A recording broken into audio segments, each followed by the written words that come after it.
Hello সবাইকে, কেমন আছো সবাই? আশা করছি খুব ভালো আছো। আমরাও কিন্তু খুব ভালো আছি।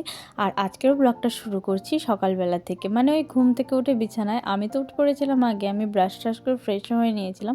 কিন্তু আমার ম্যাডাম একটু উঠতে দেরি করেছিল। যখন উঠেছে তখন কিন্তু অনেক ফুসলাতে হয়। কোনো দিন না বেশ সুন্দরভাবে রাধে রাধে বলে দেয়, আবার কোনো দিন বলতে চায় না, না ক্যামেরার সামনে। আমায় তো রোজই বলে, আমি ঘুম থেকে উঠলেই আগে ওকে বলি রাধে রাধে, ও আমাকে রাধে রাধেই রিপ্লাই করে। কিন্তু ক্যামেরার সামনে এখন কেমন জানি অকওয়ার্ড ফিল করে হয়তো।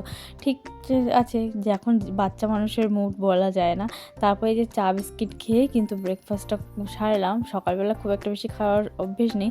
আর এই বাছুরটা না আমাদের বাড়িতে রোজ আসে, কিছু না কিছু খেতে দিই, শাকসবজি, তার জন্য আসে। এদিকে আবৃত্তি ওর বান্ধবীকে পেয়ে গেছে, এটা ওর একটা মাম্মা। তারপর ওর সাথে খেলা করছিল। এদিকে দেখতে দেখতে দুপুর হয়ে গেছে, লাঞ্চের টাইম হয়ে গেছে। তো গরম গরম ধোয়াটা ভাত, এখন যেহেতু শীত পড়ার পর থেকে কিন্তু আমাদের ভাতটা সব থেকে শেষে করা হয়, আগে তরকারিগুলো করানো হয়। তো ছিল ভাত, কাঁচা কলা আলুর তরকারি, ডিমের কারি, আর ছিল চিকেন পাপা ওদের জন্য। তো বিকেলবেলা হাঁটতে হাঁটতে আমি আর পল্লবী মিলে চলে গেছিলাম একটু বাজারে। তো সেখানে গিয়ে আসলে পল্লবীর বোন কিনতে দিয়েছিল একটা জুতা। তো আমরা ওই জুতোর দোকানেই ঘোরাফেরা করছিলাম, যে দেখছিলাম, কিন্তু আমরা সাইজটা ঠিক বুঝতে পারিনি, জন্য নিতে পারিনি। তারপর এসে একটা পরিচিত পাড়ার দোকানে বসে বসে দুজন মিলে চা খেয়ে নিলাম। চা খাওয়ার পরে কিন্তু বাড়িতে চলে এসেছি। আমরা আসার সময় ক্যাপসিকাম আর পেঁয়াজ এসব কিনে নিয়ে আসছিলাম, কারণ কি এই যে ঘরে না এই চাউমিনের প্যাকেটটা বেশ অনেক দিন থেকেই ছিল।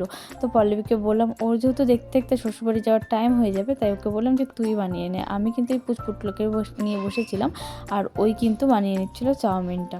তারপর চাউমিনটা এদিকে দেখতে দেখতে হয়েও গেল। আর দেখো দেখতেই কতটা ডিলিশিয়াস লাগছে। হ্যাঁ, দেখতে যতটা সুন্দর লাগছে তার থেকে খেতে আরও অনেক বেশি ভালো হয়েছিল কিন্তু।